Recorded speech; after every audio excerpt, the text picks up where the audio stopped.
Testing 1, 2. There we go. And without any feedback today, I'm told by our wonderful AV crew. Unfortunately, this means I can't move my head around a whole lot, which I am known to do. I will try to be like the geese I used to raise and keep my head in one place while I may swivel my body. So howdy, folks. I'm Rachel Lee Nabors, and how many people here have used React before? Oh, yes. Okay, good. So you may remember me from react.dev. That was the pandemic baby I had. Other people had real children. I just had documentation. Now, let's see. Let me remember my buttons here. That's forward. Yes. So this is actually version 2 of a much shorter keynote that I gave a couple of months ago. And in that couple of months' time, so much has changed about agents and the web that I completely gutted the talk. So all of these slides are new. I had to get rid of all of them. So if you have watched this before, it's not the same talk. This one is officially version 2.00. And anyway, I have to version my talks now. Things are moving so fast. So just a couple of weeks ago, Config happened in London. If you use Figma, this is the conference that Figma puts on around the world to celebrate designers working with their product, as it were. Anyway, a director of a design org in France reached out to me for lunch. He was like, I'm coming to town for Config, let's have lunch.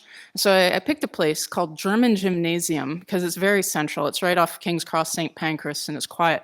And then I got there and I was like, oh, wait a minute, this is a French person, I'm taking them to a German food place. Well, this is gonna go badly. Fortunately, it turned out he was German. He wanted to know about ambient user experience, this new emergent field of UX.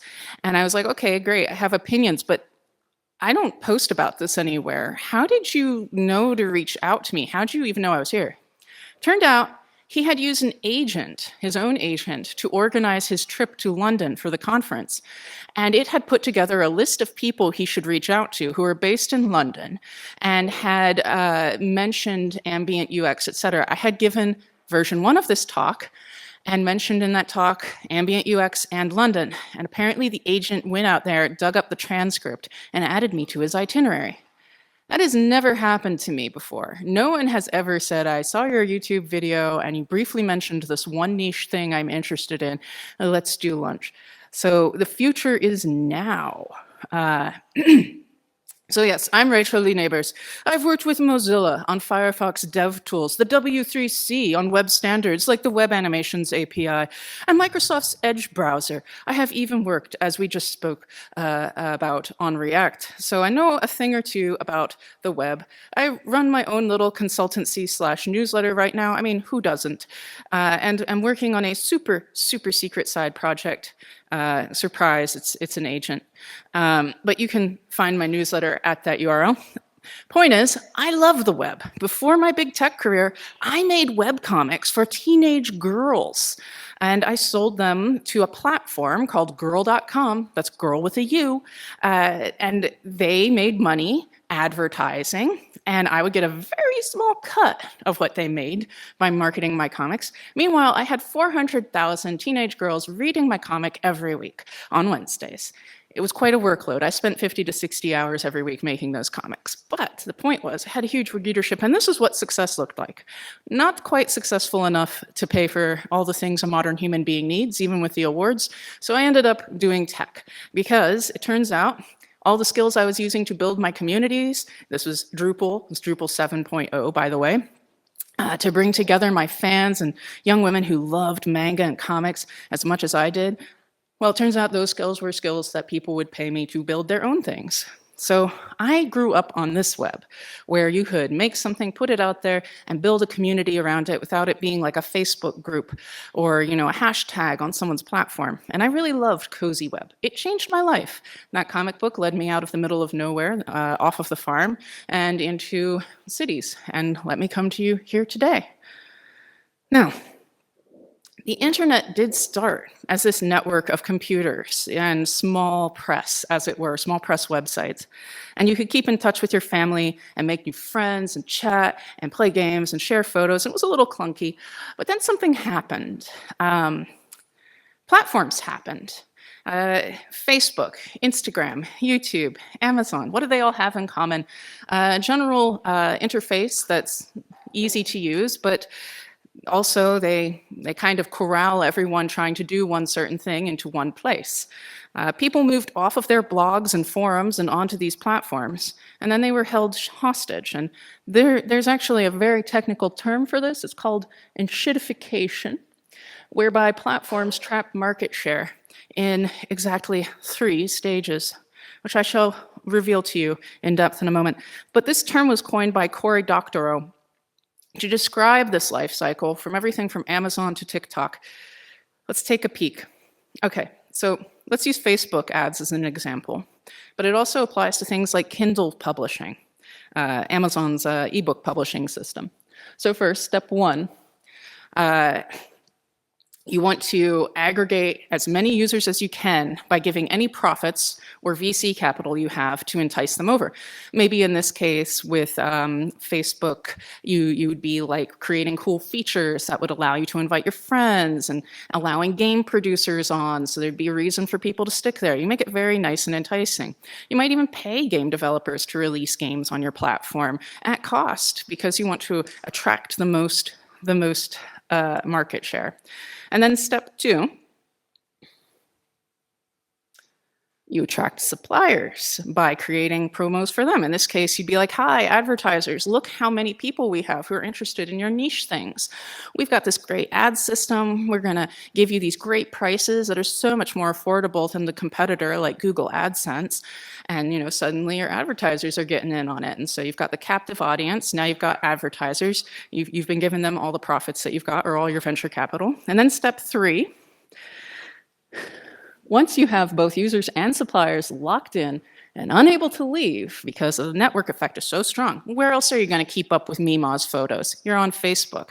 Where else are you going to advertise your very niche knitted throw rugs in the shape of puppies? Well, you're going to do it through Facebook groups, yeah? Now you take all the profits that you're gaining and you send them to your shareholders. You don't need to make anything better. You can raise the prices on the ads. You can make the newsletter as crappy and full of ads as you want. You don't have to release any more killer features. Boom, you're done. The enshitification is complete. You've stopped evolving and you have a captive audience. And this does solve the age-old underpants gnomes query of what is phase 2? It's collect suppliers. That's all right. I understand that that joke is a very old joke. Now, platforms promised the ease of consolidated interactions to their users. You could go here and keep up with everyone, but to keep them captive, they purposely lack interoperability. You can't take your friends' network from Facebook and suddenly have them on Blue Sky or on LinkedIn. There's no interoperability. Amazon does not want any of your stuff listed on eBay. You have to do that by hand. Screw you. Holding all of our content hostage behind authentication panels or pricey or in some cases no APIs. Look at Twitter and LinkedIn. They charge a mountain to have access to people's data, and it's usually sold to, can we guess who? Advertisers. So this means that to get anything done, and this is an example of me collecting links for my newsletter here, and is it playing? No, it's not playing. Gosh darn it. There we go. Do your thing, man. Anyway, this is an example of me collecting links from different locations on the web. I can't just subscribe to a bunch of feeds, which I used to do when I ran a web animation newsletter. I have to go visit X and look at the search page there. I have to visit Blue Sky. I have to visit, Forbes.com. I have to visit all of the places. And you could be like, whoa, Rachel Lee, why don't you just use like an aggregator? Well, if I want an aggregated experience for reading and posting, I end up having to pay yet another platform this is Buffer, to essentially do the same things that I was doing manually. Now, There are organizations out there that cannot afford their own platform. They're obviously never going to become Facebook, nor do they have an API engineer who's going to create integrations with Facebook. This is a dog shelter in London. So what do? They just dump their information online on pages like this and hope you care enough about dogs that you're going to come visit it. Or, maybe they have a Facebook page and they pay an intern to go post about the dogs so that they might show up in your timeline. Anyway, there's no real way to aggregate or alert consumers beyond getting their email at best, or chronic searching. And the enshitification runs deep. If the internet is supposed to be this vast sea of unstructured content with spotty and clunky interoperability at best, it does beg the question, why are we still using a browser built by an ads company to navigate it? Just let that sit down, because that is what you're doing there when we use Chrome. Now, let's take a look at Google Chrome. It's the top dog. It owns 70% of the browser market right now. The other big top dog is iOS Safari, which comes in around 15%. It hasn't actually had a major interface update in the past 5 years. It hasn't changed. It hasn't had an improvement for UX. Meanwhile, Firefox has shipped changes to its interface that are in keeping with things people have liked from other browser developers, for instance, sidebar tabs. And currently, it might be sold off to OpenAI or Yahoo because the FTC is investigating whether or not it constitutes a monopoly. So, how does this actually work? When we think about Google Chrome, we tend to get it confused with the Chrome team. They're the people who make web standards. They're the people who make the browser. They're the people who search ads. There's actually a number of teams involved in the way the web is built today. There's the search team. This is Google's top of funnel to ads. And this is like the thing, the user experience that makes Google money. For people to use search, they need a good experience for visiting websites. So that's why Chrome was built, because Internet Explorer 6 hadn't pushed an innovation for the web or its users in forever. Microsoft said, we're at 6, it's good. We got all the suppliers, we got all the consumers in one place. We're top dog, we don't need to innovate. Leave it as it is, don't touch it.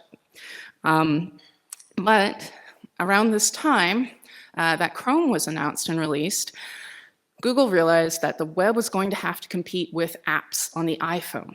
It was going to have to offer camera access. It was going to have to, be able to do all the things that an app on your mobile phone could do in order for people to still search the web, still visit websites, and still see your ads, or, for those providers to buy ad space on the search results. All right, and so there's also the web platform team that builds the APIs, the standards. They engage on the W3C and the TC39. And these are the people we think about when we think about the Chrome folks that we meet at events like this. And they're genuinely out there, fighting the good fight and building the platform out there. It turns out a lot of the APIs that come through the W3C also happen to serve advertising as well. Intersection Observer, for instance. I love Intersection Observer from an interaction standpoint, but it was designed to relieve the payload of delivering advertising code to the web page. It wasn't there for interaction developers. Now, you could say that Google has tried to replace the web before and that it's been operating in this way for a while now. Raise your hand, do you remember AMP, Accelerated Mobile Pages? Okay, cool. How many of you are still maintaining or launching AMP-based sites? Okay, well, the Chrome dev team did a really good job of bringing everyone in the community up to, lighthouse level expectations. So it became less necessary to remove all of the content from a web page and shove it into a google.com namespace to make it fast and useful enough on a browser, a mobile browser. But this goes back to when search and ads wanted to keep people using the web and off of apps. And AMP was one of those. And there was a lot of concern at the time about, are we giving content to Google just to maintain position in search rankings? It turns out these days, though, visiting web pages isn't even necessary with the new AI-enhanced Google search. If you're looking for the solution to a puzzle in a game, you can just read the AI-generated summary. You don't even have to visit IGN or GameStop. Search and ads still get fed. But the creators who did the walkthrough and wrote the tutorial, they don't. And out of curiosity, so I don't spoil it for anyone, who here is playing Blueprints? Okay, I hope you're past day 50. But anyway, I'll try not to spoil it. I'm playing it. It requires a bullet journal to get through. It's just so much. Now, recently at Google I/O, Google made it clear that it's betting on an agentic web. And this has raised some eyebrows because Google has been really stewarding the open web. This is not my opinion, it's Eric's opinion. And it looks as though maybe Google isn't going to be the Superman of the open web anymore. And it begs the question, is Chrome the new IE6? And this was asked like 12 years ago, so I'm not even taking credit for this one. Everyone's always asking this. This is nothing new. I'm not special. But I also want to ask, is the internet we've built with Google the internet that we wanted? Now, while Chrome itself hasn't changed in the past 10 years too much, Chrome the browser, not the web platform, and not all of the APIs that we've gotten from working with the Chrome DevRel team and representatives on the W3s, but the actual browser, maybe it hasn't changed much in the past 10 years, but other browsers and extension creators have been expanding on what is possible. I like to call them the Borg browsers. We've got extensions coming out like Retriever, which uses AI to simplify data entry and automation. You just put this thing in and you can set scripts to run on a web page right there through using Playwright. It's a really cool extension. Met the founders in the Bay Area recently. Opera released its own operator, get it? Operator. Which takes a step in this direction inside the browser itself. Let's see, what have I got here? I didn't put any notes on this. Oh yeah, and this is me actually. This is an example of Strawberry Browser, and this is a walkthrough of using Strawberry Browser to create a report.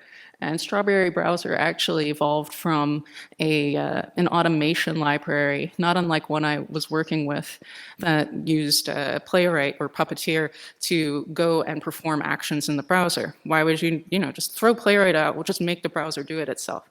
I'm not entirely sure these are the right direction. And who here uses Arc? Wow, damn, cough. Who here uses Firefox? Okay, Brave. Opera. Google Chrome. Figures. All right, that's okay, that's okay. For those of you who don't know, which is most of you, Arc is a browser that has found a bit of a cult following in Silicon Valley and in London, where I am, but it hasn't really expanded beyond its tech adopters. It's a real re-envisioning of how the browser could be. That sidebar of tabs and autofilling and searching folders. They really looked at how people are using the browser and tried to make it better. Well, they've suddenly stopped developing Arc, and now they're working on something called Dia, which is an app for navigating human content. They don't want to call it a browser. And, I do have to ask, do we even need a browser? What is a browser even? So what if we could turn any page into an API endpoint, truly freeing the information on the other side? And what if we had a way to navigate, aggregate, summarize, and interact with all that unstructured content without a platform, without opening a browser, without looking at ads, without giving up any of our data? What if we use something like an agent to visit any site? No ads, no trackers, and just the things we wanted to need. You could even tell it, don't show me any haters making sexist comments, and you could live in a happy little bubble. Honestly, I'm sounding like heaven right now. This is actually happening today. And while it's not mainstream yet, we do have evidence that this is how people will access their information in the future. May 7th, 2025, Bloomberg article on the Google antitrust lawsuit, the one where Chrome's future is being contested. Eddie Q, Apple's senior vice president of services, he said that searches on Safari dipped for the first time, like ever. And he attributed it to people using AI. And Google refuted this and was like, that's not true. Our searches are still going up on Apple devices, or pardon, iOS devices, which is a special little loophole there, because that could be people using the Google search app. That could be a lot of things. So it's a bit of, semantic dogfighting there. But the point is, people are not going to Safari, typing something into the search box, and getting results back like they used to. There's already been an impact. And you got to remember that Google pays Apple like $20 billion a year to be the default search on Safari. So Safari threatened to, maybe we're looking into some AI opportunities there. It's unlikely unless Perplexity can cough up that kind of a situation. So it's a really interesting situation there. It's soon going to be possible for me to go an entire day working without opening a browser. This is me using Goose. Goose is a little open source agent from the people at Block. You hook up any LLM you want into it. And this is me just asking Goose for a walkthrough of a blueprints puzzle. And it's got some tools. You know what? What are these, the tools? Who knows what an MCP server is here? Okay, the rest of you are going to have some major TIL to share with your coworkers, and I'm so glad. I love feeling like I'm sharing something new instead of preaching to the choir or just being offensive. So how my little agent Goose was able to do that is something called MCP, Model Context Protocol. MCP allows you to load up your agents with the tools they need to access resources and APIs. So first, you've got tools. Tools they enable LLMs to perform actions through your server. You can think of them as like APIs with some sugar in human language, being like, oh, this is how you put something into the server. This is how you place an order for a Domino's pizza. And then we have resources. These expose data and content from your servers. You could be like, here's all the free content you can have access to. But if you pay me, I can give you access to these resources over here. Not yet, we're getting there. And then there's, of course, prompts, which are reusable prompt templates and workflows. Now, the people at Anthropic came up with this, and it's actually a pretty half-baked API, a pretty half-baked protocol, if I'm honest. But also, I've been in this industry for 20 years. A lot of them are half-baked. Don't get me started on how the DOM tree works. Like, if we could go back and do it right, we would, but we can't, so we're stuck with it. So, I'll get into that more later. Personal and professional agent interactions, they are likely to replace browser usage in 5 to 10 years. And I mean, I wouldn't say this if I didn't think it was true. And sometimes I'm wrong. And I'm willing to be wrong this time. Maybe I am. Maybe this will just be too expensive. And on-device LLMs will never be cheap enough for this to be the way that people interact with the web. And we'll all go back to just publishing websites and having them be supported by ads, and no one will be slamming servers with a bajillion agent bots querying their data every day, But I think it's likely that in the next 5 to 10 years, we will see not just the death of the browser, but we'll see the death of the search engine, the death of the app store, the death of the social platform. But it might also, just possibly, with a little bit of fairy dust, be the rebirth of the web. No, listen to me. I'm not here to sell you stuff. I mean it. Like, I heard you giggle. You think that this, like, oh, well, you just painted a bleak picture, which I also don't believe will come to pass. So what sale are you going to give me here, Rachel Lee? Just bear with me. So take accessibility. How many of you have been nagged that you didn't add the right tags to something you put out there and you have to go back, but you never get to it? Come on, yeah. It's okay, it's a safe space. We all suck. We're all terrible human beings who don't care who has access to the web. It's true. It's hard. Things fall through the cracks. And no matter how much we champion being perfect, having perfect text, perfect accessibility, it's a challenge. Oh, perfect documentation. I know that one. Challenge to accommodate all modalities. Until now. This is from a hackathon. This is just a screenshot, but definitely go check it out. I did a hackathon with a client called Agent QL, which was an agentic tool for making it so agents could access the web. And Carl here, in just 4 hours, put together a voice-based browser, a browser you could operate by talking to it, and it would read you web pages. And the LLMs and APIs we have lying around today are good enough to get someone through a very poorly accessible website, because they're pretty good at inferring that the thing that has button text, even though it's a div, is a button, because nothing else would say add me. Seriously, sometimes the human language is pretty damn useful. And it turns out that LLMs are pretty good at dealing with the ambiguity of web pages, even without good ARIA tags. Now, for decades, content champions have insisted that we design for content instead of, has this been you? A designer just comes in, hands you a Figma file, and you're looking at the stuff and you're like, where did this come from? We don't have ratings. There are no videos on our blog. Why are there thumbnails for something that we've never had an image for before? So we champion design for content. But it's hard to do that when we function in a template-based design economy. But now we're at a point where the interface can adapt to the content as it's coming through.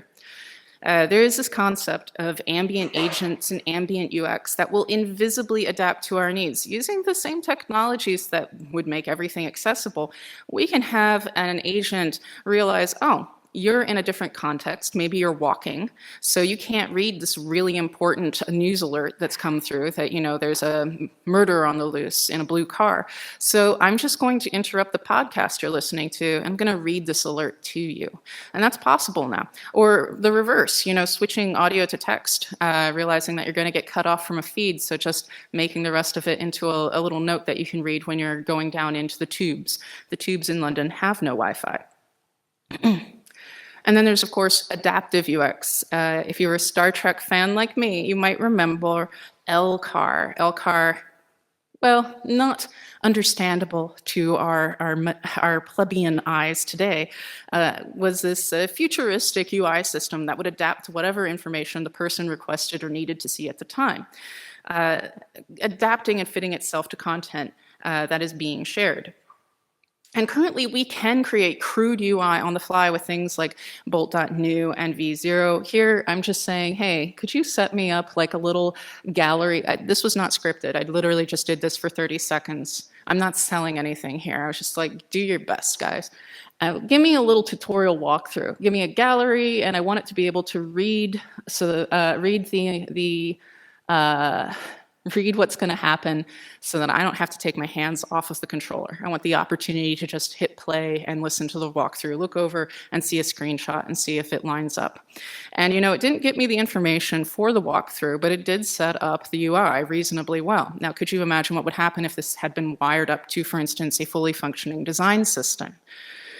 It would look pretty darn awesome and not sad. But the point is, we can generate UI on the fly. We're just doing it in a really terrible way right now. The entire operating system could just adjust to the content needs of the user on the fly. All right, so this is one I've been waiting for a long time. I was promised micropayments way, way, way back in the Scott McCloud era of the infinite canvas and reinventing comics, which is a great book, although you've probably only heard of his other famous book, which is Understanding Comics. But reinventing comics foresaw the iPad, for instance. But one thing that never came true was micropayments. Currently, the web runs on an ads model, and an ads model requires eyeballs. An agentic model, however, requires subscriptions, pay-as-you-go, and peer-to-peer payments. You can't advertise to something that's not a human. There's a great article from Stratechery that just came out, and rather than rehash it here, I encourage you to go give it a read. The protocol layer should have a mechanism for payments. AI should be built on an auction mechanism that pays out content sources based on the frequency with which they are cited in AI answers. And we have the tech to do this already. We do it with Patreon. We do it with ads. Ads, whenever you visit a page, in the background, there's a small mini micro auction that, only fractions of cents are transmitted. But this leads to multiple trillions of dollars in revenue for companies. This is not impossible. It just hasn't been done yet because there's never been a forcing function, and now there is. Meanwhile, payment providers are already coming along. I saw a very compelling demo of Skyfire that was using 402 pages to charge for bots to crawl and access web pages. This would be a great way to solve the issue of bots crawling your pages unwantedly. You could charge them for that service. Lovely. Social media could be personal again, with personal agents communicating with peers and loved ones, no intermediary required. We got the technology for this as well, really simple syndication, RSS, the format for sharing content as web feeds. Well, it's been reborn as AT protocol, which you might know from Blue Sky. How many of you here have Blue Sky accounts? Brilliant. How many of you are still using X? Okay, I'm happy. For the rest of you who aren't on Blue Sky, definitely come over. It's great because guess what? You get to own your ID the same way you own your own email address, and you get to own all of the conversations you have. So if you ever want to go to another platform, you can totally do it. So check it out. But anyway, it's a decentralized protocol for large-scale social web applications, and it powers Blue Sky. On-device LLMs will become standard. Google is naturally leading the way in this, but I've got fingers crossed that open source LLMs, browsers, and operating systems are going to hop on board. Meaning you own your social identity, you can use an LLM to sort through all of the massive feeds that we are subscribed to every day without the need of an intermediary of a platform and its algorithms deciding whether to show you your Mima's dog or that ad for that sweater you've been eyeing for a couple of weeks. I'm currently working on a project in this area called Bestie. Talk to me if you are also curious in how these technologies can come together, or at least get on the beta list. I'm really interested in utterly destroying social media from the inside out, but that's a fever dream for me. And at Microsoft Build a few weeks ago, there was talk of an internet of agents. Microsoft is really going hard on this idea of an internet of agents, like the internet of things, but with agents. How are we going to power it? We don't know, but we're going to charge for the compute and make profit somehow. That was kind of the gist I got from watching all the videos. Let's see. It's basically a bunch of agents connecting to one another. But you notice how like websites and internet services, they were barely mentioned, although the 5.4 mini and AI APIs were mentioned. It's like, hi, the internet wants to know how it fits into your amazing internet of agents. So what do I think is going to happen next? Well, I suspect platforms, browsers, and app stores will not be the vehicles of the future. I suspect something like a personal agent is going to overtake them all. After all, who wants to sort through a bunch of dots blinking at them on their phone when they could just have a conversation, or better yet, just have something instinctively know that they like to wake up to their favorite comic and a coupon to Starbucks, which is true. I would like you to just anticipate that for me. I look forward to AI being my new mommy. Why expose yourself to 100 apps doing God knows what with your information when you could just use the one that you control? I foresee a return to personal feeds, a more accessible interface for more people with more modalities. And we have a brief window before the enshitification kicks in, where we have the chance to make the agentic web the authentic web. A brief chance. So, you're thinking, well, that sounds terrifying. Exactly how am I going to go about building websites and earning money for the next couple of years, Rachel Lee? Well, how do we, as providers, adapt when people have this magical box embedded on their machine that is going to answer any question they may have? I'm so glad you asked. We're not going to stop building websites tomorrow. That's for truth. We still use IRC, and as developers, we still use a terminal, although most people in the world do not use that anymore. The use cases for those have decreased.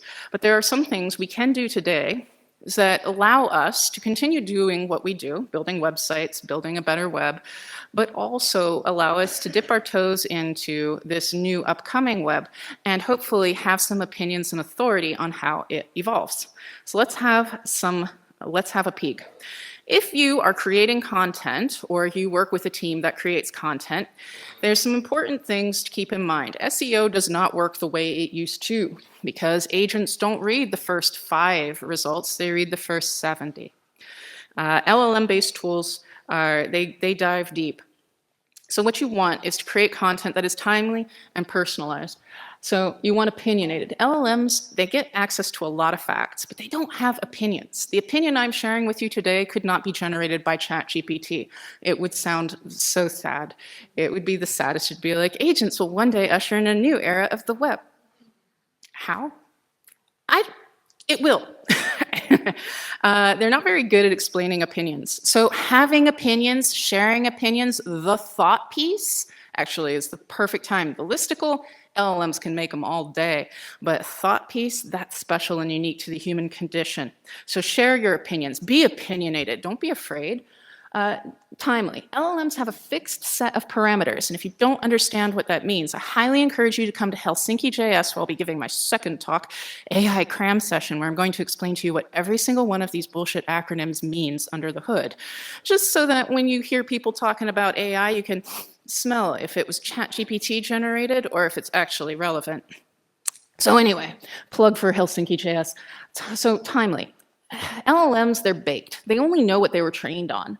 So news, breakthroughs, anything that's, like a new album or a new framework, it doesn't know anything about that. And that makes it easy pickings for new content that you create. You could become a top reference for exactly the features that are released in a new API. And lastly, rich content. Remember, I got a lunch with a design director because of a video transcript. LLMs favor rich content, partly because it's slightly inaccessible to them. It's not baked in, and because they're skewed to give people things they like. People like videos. Okay, I'm going to favor the YouTube algorithm now. And that's how it works. So rich media, podcasts, transcripts, YouTube, be publishing in more than just listicles. This is terrible for people creating programmatic SEO initiatives. I know I work with one, and he's majorly scratching his head right now because how do you create content farms in this world? So I predict that we'll be serving our content in streams that emphasize content over presentation, and MCP tools and their resources will kind of occupy a niche similar to where SEO specialists are. You know, the guy who created an SEO agency 10 years ago, and you're like, how does he keep getting paid? But he totally does. There will be a cottage industry of people being like, oh, hello, mom and pop Domino's pizza store. You would like an MCP server? It's the hottest way to get you yourself into everyone's personal agent. We'll get you in the ANS registry, and we'll create a resources list for you, and we'll do all. Yes, that is going to be the thing that people are going to be building agencies around. Tools, I mentioned you've got tools. They are just, if you have an API, go to your boss, say, I want to make an MCP server that serves up our API. If you've got resources, go to your boss and say, I want to make an MCP server that offers up our resources. Just do it. It's good exercise. It'll help you have an opinion about the protocol and the future of the web. Also, check out a look at this thing, which Microsoft built. NL Web just launched it build. It's like an adapter for your content. It's from the creator of RSS and schema.org, so you know it's good.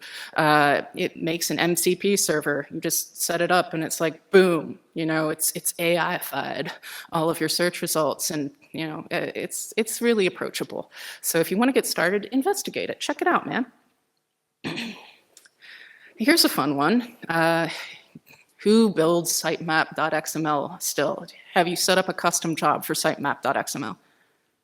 Seriously, seriously, I'm disappointed you call yourselves web developers and you haven't built your own sitemap.xml pipeline.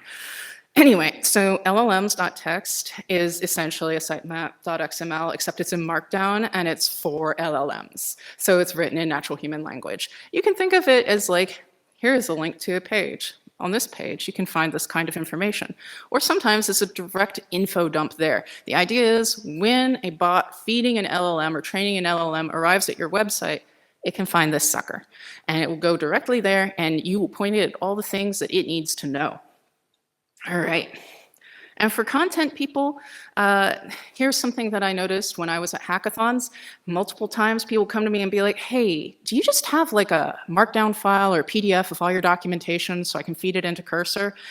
Well, now you can find these wonderful copy to markdown buttons. And to be honest, people were always asking me for PDFs of the React docs, so you kind of should have built this already. I'm just saying it's accessible. Do it. If you want people to know it, make it easy for them to share it and to imbibe it. All right, but what? You're thinking, well, great, if you actually like have a tool or something you're gonna make money off of, you want people to know, but what if I don't want to be assimilated? What if I don't want an LLM being trained on my content? Well, I'm so glad you asked. You can use your robots.txt file, the same one you use to tell Google how many times to crawl your website. Previously, we only had one crawler to worry about. Now we have 70. Now you can use a robot.txt file to tell those bots how you want them to treat your site and its contents. Now there's a complete guide at this URL that tells you how to set it up and how to tell all the different bots and crawlers from OpenAI, et cetera, to bugger off, and agents as well. You might be saying, well, that's lovely, but there are so many little scammy scrape shops, et cetera, who are going to disregard that, Rachel Lee. What do you do if there's a rude bot who's completely not paying attention to your formalities and disrespecting your boundaries? You send them to the tar pits. So a tar pit is a little bit different from a honeypot, because a honeypot's for humans that are trying to get up to no good and invade your security area. A tar pit is for crawlers and bots. And it basically, there's all kinds of ways. There's some that just waste the owner's time by sending the bot on a goose chase, never-ending list of pages that are randomly generated. There's some that actively try to poison the bot by making the content they're imbibing screw up its training algorithms. I like to say, you know, make them respect your boundaries, teach them with fierce punishment. Anyway, there's a whole list. This is on, I think, Mastodon, but yeah, I love it. I especially love the one named Poison the Wellms. It's like, that's a good joke. Okay, so you're not gonna stop building websites tomorrow. But there are things we can do today to evolve our sites along these developments. And I encourage you to do them, to investigate these new modalities. And remember, the web still needs you in whatever format it takes. It may not look like web pages forever, but it's still the art and science of publishing content and connecting the people who need to find it to one another and to the resources they need. The web and search engines are already being impacted. Independent artists are seeing drops in commissions, and the genie is just not going back in the bottle, even if some of us wish it would. This is our new reality, and we're gonna have to figure out how we're gonna cope, whether we welcome it with open arms or we send it to the tar pits. But I want to remind you, it's not the end of the web. It's just change in how we monetize and we build and we use it. There will be challenges, and that's why we need to participate. This was from the recent MCP summit where people were looking at all the different threats that can be used with injecting into requests to MCP servers. But we've built the design systems, the accessibility features, the gateways, and the standards. We've done all this before, and we've been the stewards of the web, not an ads company, not any one particular piece of equipment. And perhaps this time, with our engagement, we can create things that will help creators like my much younger self succeed without ads or the need for platforms, with micropayments, decentralized community, and perhaps personalized discovery that's been built around what they need and what they want.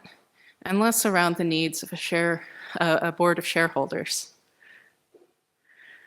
When I championed web animations, I talked about how the browser is more than a document reader. Well, the web is more than pages presented in a browser. We are still the stewards of the web, and I encourage you to engage and to step up into building this new interpretation of it. Thank you.